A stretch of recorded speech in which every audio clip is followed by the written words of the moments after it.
Did Aaron Rodgers and the Steelers just expose Daniel Jones and the Colts? Welcome to the X Post, where we talk everything Colts related.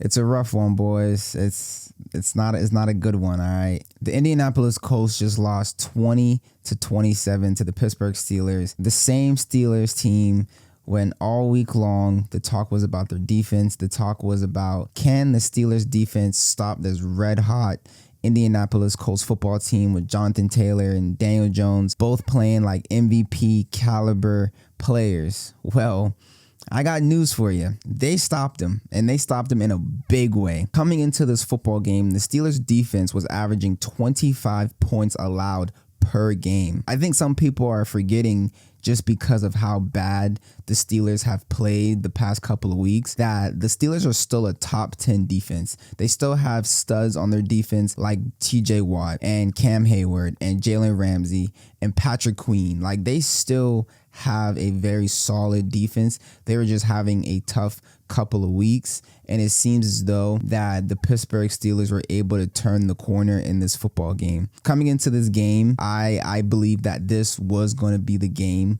for the Colts to kind of silence all the doubters and to show the world that we are true Super Bowl contenders and that we weren't just beating bad teams. And just a side note, I don't know if you guys know this, but coming into this game, the Colts are 8-22 when playing in Pittsburgh. So we have a bad track record when it comes to playing in Pittsburgh. Not very good. The Colts started off this game very good. Our opening drive went 13 plays for 79 yards and took up 5 minutes and 16 seconds off the clock, which ended with the Daniel Jones QB sneak for the touchdown after our defense forced the Steelers offense to go 3 and out. And this isn't some high-powered, high-flying offense, okay? The Steelers, they don't tend to throw the ball past the line of scrimmage. They tend to throw all their passes right around the line of scrimmage. They tend to do a lot of dink and dunking, a lot of screens, a lot of things like that. So coming into this football game, the Colts had a big advantage, both offensively and defensively. We had a fake punt, which had me absolutely excited because the Colts never do a fake punt. We hardly ever really do any serious trick plays. And other than that, we didn't do anything else in this football game. The entire momentum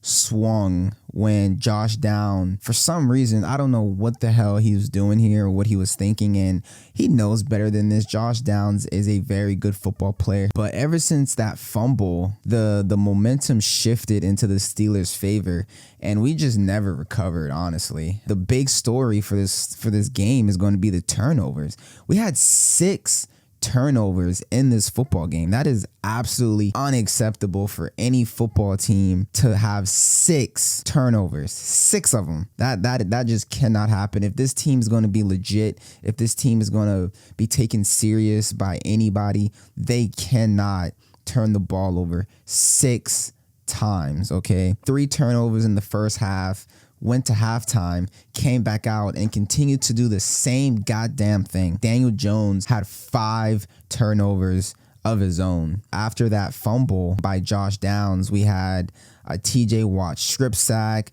and then Daniel Jones throws a pick on our own 31-yard line that resulted in another score from Pittsburgh. We had 17 unanswered points in this football game after we scored in our opening possession. And it's going to come to the point where the Colts defense is going to come into question. We've allowed these quarterbacks to just throw the ball all over us. I mean, Jacoby Brissett did it. He threw all over the field. And hopefully with the trade deadline being on Tuesday, that we try to do something to help out this Colts defense, especially because we've had injuries, we've had people on IR.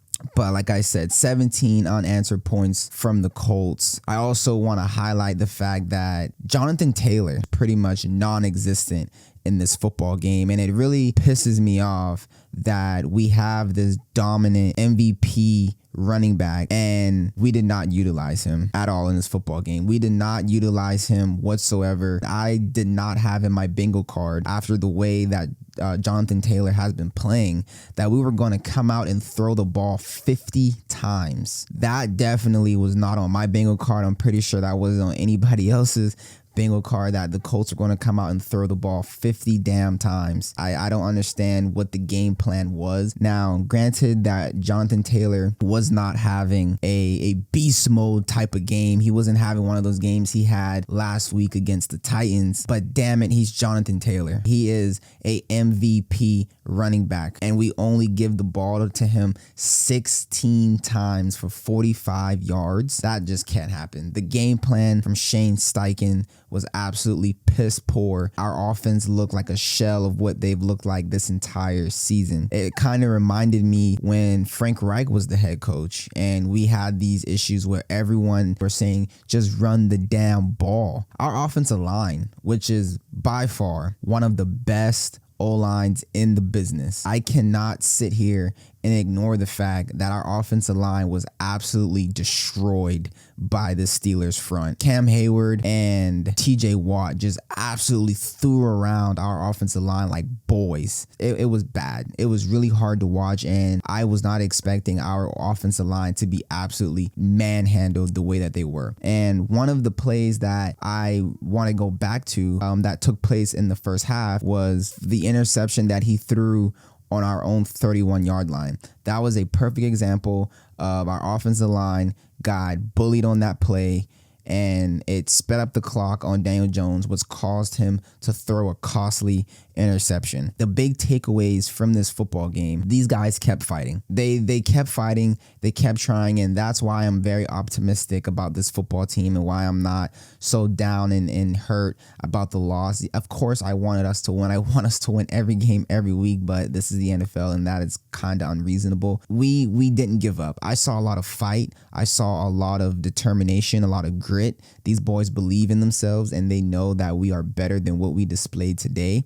I'm very happy about that. I'm very pleased, and I'm ready to put this one behind us. We need to get back to what we know. We need to get back to what we were doing. The play action passes off of the run. This is what the Colts staple has been all year round. This is what our offense has been all year round, and we need to get back to what we were doing before this game. For our stat people out there, I'm going to go ahead and give you the stats. Daniel Jones went 31 for 50 for 342 yards, a touchdown, 3 interceptions, 5 sacks, and 2 lost fumbles. Aaron Rodgers went 25 for 35, 203 yards, 1 touchdown, 0 INTs, and took 3 sacks. And like I highlighted, Jonathan Taylor had 14 carries for 45 yards. His longest run of the day went for 9 yards. I really believe Jonathan Taylor was starting to heat up in the second half, and this is when he had his longest run, which was the 9 yards.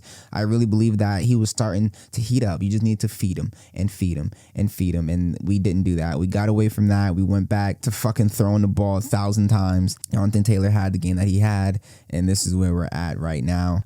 We're still number 1 in the AFC, baby. We're still the number 1 team in the AFC at the number 1 seed, sitting at now 7-2. But it's tight, and we have to clean this up because the AFC is a 3-headed race right now between the Colts, the Broncos, and the Patriots, all sitting at 7-2 right now. Still haven't played Jacksonville this year. Still have not played those damn Jags, and I'm not excited to play the Jags because the first time we play the Jags, we'll be down in Jacksonville. All of us Colts fans know that we do not play well when we play Jacksonville in Jacksonville. We just don't. We can't beat them down there. I don't know what the hell it is. Whatever voodoo curse the motherfuckers put on us, we just can't. We're going to chalk this one up. We're going to give credit to the Pittsburgh Steelers, and the steel curtain apparently is back, man. Those boys are balling. Those boys look really good, and it's a lot to be excited about if you're a Steelers fan, but don't be too excited because those Colts, we're coming back, baby. We're going to bounce back. Just a bad day at the office. We take on the Atlanta Falcons next week in London, I believe. I believe the game's in London. I know it's at 9:30, and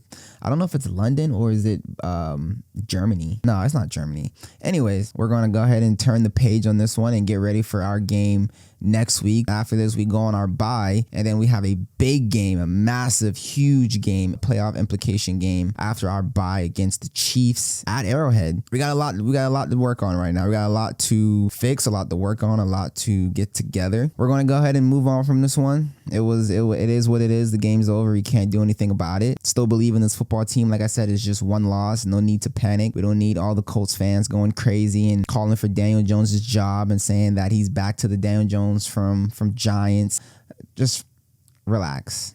It's one game. But that is going to do it for this video. Hope you guys did enjoy this. If you're a Colts fan or just a fan of football and like hearing about sports, just go ahead and like and subscribe to the YouTube channel. And I will catch all of you guys in the next video.